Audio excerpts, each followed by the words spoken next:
नमस्कार शुभ सकाळ मु विभु एमएलटीवी ओडिया को आपनको स्वागत जनाउछि। आज 17 जून सोमवार आसंतु आज दिनर गुरुत्वपूर्ण अपडेट पर नजर पकाइदबा। ता पूर्व वीडियोटी को लाइक करंतु, चैनल को नुआ करी आसितले चैनल को सब्सक्राइब करी पाखरे थिबा ऑल बेल आइकन पर क्लिक करबा को अनुरोध, जहा द्वारा कि प्रतिटी अपडेट आपण प्रथमे पाई परिबे। आजिर प्रथम खबर रहिछि आउ दिनक पर तातिर मिलिबा आश्वस्ति, कालीठु राज्य रे बढ़िबा वर्षार परिमाण। आउ दिनक पर तातिर मिलिबा आश्वस्ति, कालीठु राज्य रे बढ़िबा वर्षार परिमाण। मौसुमी वायु एबे कोरापुट मालकानगिरी रे सक्रिय थिबा बेले एबे एहाको आगको बढ़िया पई पाग अनुकूल रहिछि। आज उपकूल ओडिशा सहित दक्षिण ओडिशार केतक स्थान रे कालबैशाखी प्रभाव रे वर्षा संभावना रहिछि। एही समय 30 रु 40 किलोमीटर बेगरे पवन बहिबार मध्ये आशंका रहिछि। अन्यपटे संबलपुर, झारसुगुड़ा, अनुगुल, सुंदरगढ़, बलांगीर, सोनपुर, बौद्ध, नुआपड़ा समेत अनेक जिला को ग्रीष्म प्रवाह नहीं येलो वार्निंग जारी करा जाइछि। कटक, जगतसिंहपुर, पुरी, खोर्धा, जाजपुर, भद्रक, बालेश्वर, गजपति और गंजाम जिला को गुड़गुड़ी नहीं सतर्क सूचना जारी करा जाइछि। परवर्ती खबर रही गंगा नदी में ओलटिला डंगा, 5 बुड़ीगले। राजधानी पाटना रे बड़ दुर्घटना। पाड़ स्थित उमाशंकर घाटी रे रविवार सकाळे 5 जन लोक डंगारे बुड़ी जाइछन्ति। समस्ते नालंदा को शबर अंतिम संस्कार करने को आसिथिले। अंतिम संस्कार पर स्नान पर डंगारे गंगार अन्यपट को जाउथबा बेले दुर्घटना घटिछि। बुड़ी जाइथिबा लोकंक मध्यरे एनएचआई र पूर्वतन आंचलिक अधिकारी अवधेश कुमार और तांको पुत्र समेत 5 जन लोक थिबार कुहा जाउछि। एनडीआरएफ र टीम बुड़ी जाइथिबा लोकंकु तलाश करुछि। पाटनार डीएम शीर्षद कपिल अशोक मध्य घटनास्थल रे पहुंची घटनार पूरा खबर नहीं। पाटनार एएसपी राजीव मिश्र कहते कि डंगारे गोटे ही परिवार 17 जन लोक बसिथिले। एथिरे 12 जन को नाविक और स्थानीय ड्राइवर सहायता रे रक्षा करा जाइछि। एसडीआरएफ टीम मध्य घटनास्थल रे पहुंची गंगारे बुड़ी जाइथिबा लोकंकर तलाश रे लागि पड़िछि।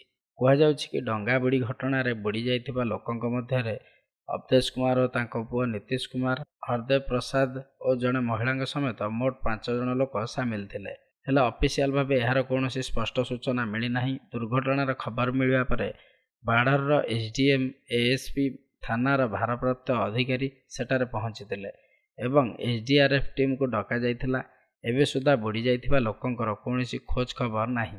परवर्ती खबर अछि एआई रे हैक होई पारे ईवीएम। एलन मस्क दाबी रे पुणी एक्टिव हेला अखिलेश। लोकसभा निर्वाचन पर इलेक्ट्रोनिक्स भोटिंग मशीन को नहीं जदियो सहीपरी प्रश्न उठी नाही जो भली गतथर उठीथिला, किंतु एबे एलन मस्क दाबी सामना को आसीबा परे पुणी थरे ईवीएम नहीं विरोधी मेंट प्रश्न उठाइथिबा आरंभ करि दैछन्ति। अखिलेश यादव रविवार निजर पुराणा राग को पुणी थरे जागृत करिछन्ति। एलन मस्क खबर पोस्ट को शेयर करी कहिछन्ति आगामी सब निर्वाचन ईवीएम स्थान रे बैलेट पेपर रे हेबा उचित। अखिलेश यादव बीजेपी पर टार्गेट करी एहा कहिछन्ति ईवीएम रे निर्वाचन को नहीं बीजेपी काहेकि जीत धरी बसुची। अखिलेशଙ୍କ पूर्वर राहुल गांधी मध्य ଏହି କଥା କହିଥିଲେ। ईवीएम एक ब्लैक बॉक्स, यह काहाको भी जांच करिवार अनुमति नाही। Akhilesh Yadav social media platform X रे लिखिछन्ति टेक्नोलोजी समस्या को दूर करिवा पई होई थाए। जदि ताहा मुश्किल कारण होई जाए तो एहार व्यवहार बंद करि देबा उचित। से कहिछन्ति आज जेतेबेले विश्वर अनेक निर्वाचन रे ईवीएम को नै गड़बड़ आशंका करा जाउछि एवं विश्वर जनाशुना टेक्नोलोजी विशेषज्ञ माने ईवीएम रे ठकामीर विपद विषय खोलाखोली कहउचन्ति तो पुणी ईवीएम व्यवहार पर जिद्दी करिवार पछर कारण कौन रही यही कथा बीजेपी स्पष्ट करू। से कहिछन्ति आगामी सब निर्वाचन बैलेट पेपर रे कराइबा को निजर दाबी को आमे पुणी दोहराउछु। उल्लेखनीय जे विश्वर सबुठु धनी व्यक्तिंक मध्यरे प्रसिद्ध टेस्लार सीईओ एलन मस्क शनिवार इलेक्ट्रोनिक्स भोटिंग मशीन बा ईवीएम को नहीं दाबी करिछन्ति कि ईवीएम हैक करा जाई पारे एवं एहा को बंद करा जिबा उचित। यासह से अमेरिका निर्वाचन इलेक्ट्रोनिक्स भोटिंग मशीन बा ईवीएम को हटाइबा दाबी करिसेंति। परवर्ती खबर है अमरनाथ यात्रा पूर्व जम्मू और काश्मीर आतंकवादी को सफा कर, सुरक्षा बाहिनी को अमित शाह देले निर्देश। केंद्र गृहमंत्री अमित शाह रविवार जम्मू काश्मीर उपर एक उच्चस्तरीय सुरक्षा बैठक अध्यक्षता करी श्री अमरनाथ आगामी वार्षिक तीर्थयात्रा पर सुरक्षा व्यवस्था एवं निकटर होइथिबा आतंकवादी आक्रमण परिप्रेक्षी जम्मू अंचल सुरक्षा स्थितिर समीक्षा करिसेंति। मिलिथिबा सूचना अनुसार शाह जम्मू काश्मीर उपराज्यपाल मनोज सिन्हा एवं केन्द्रशासित अंचलर शीर्ष सुरक्षा अधिकारी मानकु जम्मू अंचल रे पुणी बढ़ुवा आतंकवाद को दमन करने एवं एहाकु आउ कौनसी मूल्य रे आगकु बढ़िबा न देबाकु निर्देश देवा सह यात्रा संपूर्ण सुरक्षा व्यवस्था पर गुरुत्व आरोप करिसेंति। ନୂଆଦିଲ୍ଲୀରେ ଅନୁଷ୍ଠିତ ଏକ ବୈଠକରେ ସେନା ମୁଖ୍ୟ ଜେନେରାଲ ମନୋଜ ପାଣ୍ଡେ, କେନ୍ଦ୍ର ଗୃହ ସଚିବ ଅଭୟ ଭଲ୍ଲା, ଆଇବି ନିର୍ଦ୍ଦେଶକ ତପନ ଡେକା, ସିଆରପିଏଫ୍ ଡିଜି ଅନିଶ ଦୟାଲ ସିଂ ଉପସ୍ଥିତ ରହିଥିଲେ। ଏହାଛଡ଼ା ଏହି ବୈଠକର ମୁଖ୍ୟ ଶାସନ ସଚିବ ଅଟଳ ଦୁଲୁ, ଡିଜିପି ଆର୍ ସ୍ୱାଇଁ, ବିଜୟ କୁମାର, ଏଡିଜିପି ଜାମ୍ମୁ କାଶ୍ମୀର, ବରିଷ୍ଠ ସେନା ଅଧିକାରୀ ଏବଂ ଗୁଇନ୍ଦା ଅଧିକାରୀମାନେ ଉପସ୍ଥିତ ରହିଥିଲେ। ଏହି ବୈଠକରେ ଜାତୀୟ ସୁରକ୍ଷା ପରାମର୍ଶଦାତା ଅଜିତ ଡୋଭାଲ ମଧ୍ୟ ଉପସ୍ଥିତ ରହିଥିଲେ। ନିକଟରେ ଆତଙ୍କବାଦୀ ଆକ୍ରମଣ ବୃଦ୍ଧି ପାଉଥିବାରୁ ଗୃହମନ୍ତ୍ରୀ ଶାହା ଜାମ୍ମୁ ଅଞ୍ଚଳର ସୁରକ୍ଷା ସ୍ଥିତି ସମ୍ପର୍କରେ ବିସ୍ତୃତ ରିପୋର୍ଟ ମାଗିଛନ୍ତି। ଜାମ୍ମୁର ସୁରକ୍ଷା ସ୍ଥିତି ସମ୍ପର୍କରେ ଗୃହମନ୍ତ୍ରୀଙ୍କୁ ଅବଗତ ମଧ୍ୟ କରାଯାଇଥିଲା। ପରବର୍ତ୍ତୀ ଖବର ରହିଛି ଗୌତମ ଗମ୍ଭୀର ହେବେ ଟିମ୍ ଇଣ୍ଡିଆର ହେଡ୍ କୋଚ୍। ଏହି ତାରିଖରେ ହେବ ଆନୁଷ୍ଠାନିକ ଘୋଷଣା। ଟି-20 ବିଶ୍ୱକପ୍ 2024 ପରେ ଭାରତୀୟ ଦଳର ମୁଖ୍ୟ ପ୍ରଶିକ୍ଷକ ଭାବେ ରାହୁଲ ଦ୍ରାବିଡଙ୍କ କାର୍ଯ୍ୟକାଳ ଶେଷ ହେବାକୁ ଯାଉଛି। ଏହାପରେ ସେହି ପଦରୁ ଅବ୍ୟାହତି ନେଇଯିବେ। ଟି-20 ବିଶ୍ୱକପରେ ଭାରତୀୟ ଦଳକୁ ନୂତନ କୋଚ୍ ମିଳିବ। ଜୁନ୍ ଶେଷ ସପ୍ତାହ ଆଡ଼କୁ ଏହାର ଆନୁଷ୍ଠାନିକ ଘୋଷଣା ହେବାର ଆଶା କରାଯାଉଛି। ଭାରତୀୟ ଦଳର ପୂର୍ବତନ ଓପନିଂ ବ୍ୟାଟର ଗୌତମ ଗମ୍ଭୀର ଭାରତୀୟ ଦଳର କୋଚ୍ ହେବାକୁ ଯାଉଛନ୍ତି। ରିପୋର୍ଟ ଅନୁଯାୟୀ ଗମ୍ଭୀରଙ୍କ ନାମରେ ମୋହର ବାଜିସାରିଛି। ବିସିସିଆଇ ଓ ଗମ୍ଭୀରଙ୍କ ମଧ୍ୟରେ ଚୁକ୍ତିନାମା ହୋଇସାରିଛି। ଗତ ଗୁରୁବାର ଏହା ସ୍ପଷ୍ଟ ହୋଇସାରିଛି ଯେ ଗମ୍ଭୀର ଭାରତୀୟ ଦଳର ହେଡ୍ କୋଚ୍ ହେବାକୁ ଯାଉଛନ୍ତି। ଟି-20 ବିଶ୍ୱକପ୍ ପରେ ଏହାର ଆନୁଷ୍ଠାନିକ ଘୋଷଣା କରାଯିବ। ଦୈନିକ ଜାଗରଣ ରିପୋର୍ଟରୁ ଏହି ଖବର ସାମ୍ନାକୁ ଆସିଛି। ପରବର୍ତ୍ତୀ ଖବର ଅଛି 4 ଦ୍ୱାର ଖୋଲିବା ପରେ ଭିଡ଼କୁ ନେଇ ମଧ୍ୟ ପ୍ରତିକ୍ରିୟା ରଖିଲେ ଆଇନ ମନ୍ତ୍ରୀ। ଛୁଟି ଦିନ ଥିବାରୁ ଭକ୍ତଙ୍କର ଭିଡ଼ ଥିଲା। ସ୍ନାନ ପୂର୍ଣ୍ଣିମା ରଥଯାତ୍ରା ବୈଠକ ପରେ ଆଇନ ମନ୍ତ୍ରୀ ପ୍ରତିକ୍ରିୟା ରଖିଛନ୍ତି। ଉଭୟ ଯାତ୍ରା ଓ ସମନ୍ୱୟ ନେଇ ମୁଖ୍ୟମନ୍ତ୍ରୀଙ୍କୁ ଅବଗତ କରାଯାଇଛି।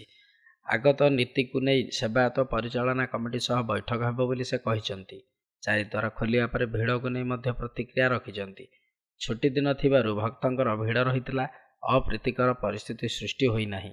ଆଗକୁ ଶୃଙ୍ଖଳିତ ଦର୍ଶନ ପାଇଁ ସମସ୍ତ ପ୍ରକାର ବ୍ୟବସ୍ଥା କରାଯାଉଛି। ସମସ୍ତଙ୍କ ସହଯୋଗ ରହିଲେ ଦର୍ଶନ ବ୍ୟବସ୍ଥିତ ହେବ ବୋଲି ପୃଥ୍ୱୀରାଜ ହରିଚନ୍ଦନ ସୂଚନା ଦେଇଛନ୍ତି। ପରବର୍ତ୍ତୀ ଖବର ରହିଛି ମମିତା ମେହେର ହତ୍ୟାକୁ ନେଇ ପୁଣି ସିବିଆଇ ତଦନ୍ତ ଦାବି। ମମିତାଙ୍କ ପରିବାରକୁ ଭେଟିଲେ ନବନିର୍ବାଚିତ ବିଧାୟକ ଲକ୍ଷ୍ମଣ ବାଗ। ମମିତା ମେହେର ହତ୍ୟାକାଣ୍ଡକୁ ନେଇ ସିବିଆଇ ତଦନ୍ତ ଦାବି। ମମିତାଙ୍କ ପରିବାରକୁ ଭେଟିଲେ ନବନିର୍ବାଚିତ ବିଧାୟକ ଲକ୍ଷ୍ମଣ ବାଗ। କଣ୍ଟାବାଜି ଝରଣୀ ସ୍ଥିତ ମମିତାଙ୍କ ଘରକୁ ଯାଇ ପରିବାରକୁ ଭେଟିଥିଲେ। ଏଯାବତ୍ ନ୍ୟାୟ ମିଳିନି ଅଭିଯୋଗ କଲେ ମମିତାଙ୍କ ବାପା। ଅଭିଯୁକ୍ତ ଗୋବିନ୍ଦ ସାହୁର ଜେଲରେ ମୃତ୍ୟୁ ପରେ ତଦନ୍ତ ଆଗଉ ନାହିଁ ବୋଲି କହିଛନ୍ତି। ସିବିଆଇ ତଦନ୍ତ ଦାବିରେ ନେହୁରା ହୋଇ ନିରାଶ ହୋଇସାରିଲେଣି ବୋଲି କହିଛନ୍ତି। ଓଡ଼ିଶା ସରକାରଙ୍କୁ ସିବିଆଇ ତଦନ୍ତ ପ୍ରସ୍ତାବ ଦେବି ବୋଲି କହିଲେ ବିଧାୟକ ଲକ୍ଷ୍ମଣ। ପରବର୍ତ୍ତୀ ଖବର ରହିଛି ସଲମାନ ଖାନଙ୍କ ଘରକୁ ଗୁଳିମାଡ଼ ମାମଲାରେ ଆଉ ଜଣେ ଅଭିଯୁକ୍ତ ଗିରଫ। ବଲିଉଡ୍ ଅଭିନେତା ସଲମାନ ଖାନଙ୍କ ଘରକୁ ଗୁଳିମାଡ଼ ମାମଲାରେ ପୁଣି ଥରେ ରାଜସ୍ଥାନ କନେକ୍ସନ ସାମ୍ନାକୁ ଆସିଛି। ବୁନ୍ଦୀ ଜିଲ୍ଲାରେ ମୁମ୍ବାଇ କ୍ରାଇମବ୍ରାଞ୍ଚ ଟିମ୍ ହିନ୍ଦାଉଲିରୁ ଜଣେ ଅଭିଯୁକ୍ତକୁ ଗିରଫ କରିଛି। ପୋଲିସ ତାକୁ ଗିରଫ କରି ମୁମ୍ବାଇକୁ ନେଇଛି। ସେଠାରେ ଅଭିଯୁକ୍ତକୁ ପଚରାଉଚରା କରାଯିବ। ବୁନ୍ଦୀ ଏଏସ୍ପି ହନୁମାନ ପ୍ରସାଦ ମୀନାଙ୍କ ଅନୁଯାୟୀ ଗିରଫ ଅଭିଯୁକ୍ତ ଲରେନ୍ସ ଗ୍ୟାଙ୍ଗ ଦ୍ୱାରା ପ୍ରଭାବିତ ହୋଇଛି। ନିକଟରେ ଏକ ୟୁଟ୍ୟୁବ୍ ଚ୍ୟାନେଲରେ ଲରେନ୍ସ ବିଷ୍ଣୋଇ ଗ୍ୟାଙ୍ଗ ବିଷୟରେ ଆଲୋଚନା ବେଳେ ସେ ସଲମାନ ଖାନଙ୍କୁ ହତ୍ୟା କରିବାର ଯୋଜନା ବିଷୟରେ ଉଲ୍ଲେଖ କରିଥିଲେ। ଅଭିଯୁକ୍ତ ତାଙ୍କ ୟୁଟ୍ୟୁବ୍ ଚ୍ୟାନେଲ ଆରେ ଛୋଡ଼ନା ୟାରରେ ଏକ ଭିଡିଓ ମାଧ୍ୟମରେ ବିଷ୍ଣୋଇ ଗ୍ୟାଙ୍ଗ ବିଷୟରେ ଆଲୋଚନା କରିଥିବାର ସୂଚନା ରହିଛି। ପରବର୍ତ୍ତୀ ଖବର ରହିଛି ମୋଦି କା ପରିବାର ଟ୍ୟାଗଲାଇନ୍ ହଟାଇବାକୁ ଅନୁରୋଧ କଲେ ନରେନ୍ଦ୍ର ମୋଦି। ପ୍ରଧାନମନ୍ତ୍ରୀ ନରେନ୍ଦ୍ର ମୋଦି ତାଙ୍କ ସମର୍ଥକମାନଙ୍କୁ ଅନୁରୋଧ କରିଛନ୍ତି ଯେ ସେମାନେ ସେମାନଙ୍କର ଅଫିସିଆଲ ମିଡିଆ ହ୍ୟାଣ୍ଡେଲରୁ ମୋଦି କା ପରିବାର ଟ୍ୟାଗଲାଇନ୍ ହଟାଇ ଦିଅନ୍ତୁ। ନିରନ୍ତର ସମର୍ଥନ ପାଇଁ ମୋଦି ଭାରତବାସୀଙ୍କୁ କୃତଜ୍ଞତା ଜଣାଇଛନ୍ତି। ସେ କହିଛନ୍ତି ଯେ ନିର୍ବାଚନ ପ୍ରଚାର ସମୟରେ ଅନେକ ଲୋକ ତାଙ୍କ ପ୍ରତି ସ୍ନେହ ଭାବରେ ନିଜ ସୋସିଆଲ ମିଡିଆ ପ୍ରୋଫାଇଲରେ ମୋଦି କା ପରିବାର ଯୋଡ଼ିଥିଲେ। ପ୍ରଦର୍ଶିତ ନାମ ବଦଳିପାରେ, କିନ୍ତୁ ଭାରତର ପ୍ରଗତି ପାଇଁ ପ୍ରୟାସ କରୁଥିବା ଏକ ପରିବାର ଭାବରେ ଆମେ ସମ୍ପର୍କ ଦୃଢ଼ ଏବଂ ଅତୁଟ ରହିଛି ବୋଲି ମୋଦି ଆହୁରି ସୂଚନା ଦେଇଛନ୍ତି। ପ୍ରଧାନମନ୍ତ୍ରୀ ଏକ୍ସରେ ପୋଷ୍ଟ କରିଛନ୍ତି ଯେ ନିର୍ବାଚନ ପ୍ରଚାର ମାଧ୍ୟମରେ ସମଗ୍ର ଭାରତରେ ଲୋକମାନେ ମୋ ପ୍ରତି ସ୍ନେହର ଚିହ୍ନ ସ୍ୱରୂପ ନିଜ ସୋସିଆଲ ମିଡିଆରେ ମୋଦି କା ପରିବାର ଯୋଡ଼ିଛନ୍ତି। ମୁଁ ଏଥିରୁ ବହୁତ ଶକ୍ତି ପାଇଥିଲି। ଭାରତର ଜନତା କ୍ରମାଗତ ତୃତୀୟ ଥର ପାଇଁ ଏନ୍ଡିଏକୁ ସଂଖ୍ୟାଗରିଷ୍ଠତା ଦେଇଛନ୍ତି, ଯାହା ଏକ ପ୍ରକାର ରେକର୍ଡ ଏବଂ ଆମ ଦେଶର ଉନ୍ନତି ପାଇଁ କାର୍ଯ୍ୟ ଜାରି ରଖିବା ପାଇଁ ଆମକୁ ଜନାଦେଶ ଦେଇଛନ୍ତି। ତେବେ ସମସ୍ତେ ଗୋଟିଏ ପରିବାର ହେବାର ବାର୍ତ୍ତା ପ୍ରଭାବଶାଳୀ ଭାବରେ ପ୍ରକାଶ ପାଇବା ପରେ ମୁଁ ପୁଣି ଥରେ ଭାରତବାସୀଙ୍କୁ ଧନ୍ୟବାଦ ଜଣାଉଛି ଏବଂ ଅନୁରୋଧ କରିବି ଯେ ଆପଣମାନେ ବର୍ତ୍ତମାନ ଆପଣଙ୍କ ସୋସିଆଲ ମିଡିଆ ସମ୍ପତ୍ତିରୁ କ୍ୟାବିନେଟରେ ଆସିପାରେ one nation one election report. କେନ୍ଦ୍ର କ୍ୟାବିନେଟରେ ଆସିପାରେ one nation one election report. NDA ସରକାରଙ୍କର 100 ଦିନିଆ ଯୋଜନାର ଅଂଶ ଭାବରେ ଆସନ୍ତା 2 ସପ୍ତାହ ମଧ୍ୟରେ ଏକ ଦେଶ ଏବଂ ଏକ ନିର୍ବାଚନ ଉପରେ ଉଚ୍ଚସ୍ତରୀୟ କମିଟି ରିପୋର୍ଟ କେନ୍ଦ୍ର କ୍ୟାବିନେଟରେ ଉପସ୍ଥାପନ କରିବାର ସମ୍ଭାବନା ରହିଛି। ରିପୋର୍ଟକୁ ନେଇ ଆଇନ ଓ ନ୍ୟାୟ ମନ୍ତ୍ରାଳୟ ଉପସ୍ଥାପନ କରିବ।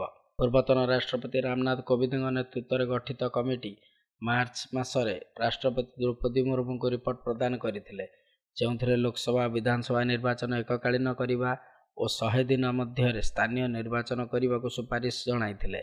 ଏକକାଳୀନ ନିର୍ବାଚନ ସମ୍ବଳ ସଞ୍ଚୟ, ବିକାଶ ଓ ସାମାଜିକ ସଂହିତାକୁ ପ୍ରୋତ୍ସାହିତ କରିବା, ଗଣତାନ୍ତ୍ରିକ ବ୍ୟବସ୍ଥାର ଭିତ୍ତିଭୂମିକୁ ଗଭୀର କରିବା ସହ ଭାରତର ଆକାଂକ୍ଷାକୁ ସାକାର କରିବାରେ ସହାୟକ ହେବ ବୋଲି ରିପୋର୍ଟରେ କୁହାଯାଇଥିଲା। ଆସନ୍ତା ସପ୍ତାହେ 2 ସପ୍ତାହ ଭିତରେ କେନ୍ଦ୍ର କ୍ୟାବିନେଟକୁ ଏହି ରିପୋର୍ଟ ପ୍ରଦାନ କରିବା ନେଇ ଆଇନ ମନ୍ତ୍ରାଳୟ ଯୋଜନା କରିଛି। ଗତ ବର୍ଷ ସେପ୍ଟେମ୍ବର ମାସରେ କେନ୍ଦ୍ର ସରକାର ସାରା ଦେଶରେ ଏକକାଳୀନ ନିର୍ବାଚନ ସମ୍ଭବତଃ ଉପରେ ଆଲୋଚନା ପାଇଁ 8 ଜଣିଆ ଟିମ୍ ନିଯୁକ୍ତ କରିଥିଲେ। ନମସ୍କାର, ଆଜିର ଖବର ଅପଡେଟକୁ ଆମେ ଏଇଠି ସମାପ୍ତ କରୁଛୁ। ତେବେ ଆପଣ ଏଇଭଳି ଖବର ଉପରେ ଅପଡେଟ୍ ରହିବାକୁ ଚାହୁଁଥିଲେ ଆମ ଚ୍ୟାନେଲକୁ ଲାଇକ୍, ସେୟାର, ସବସ୍କ୍ରାଇବ୍ କରନ୍ତୁ। ନମସ୍କାର।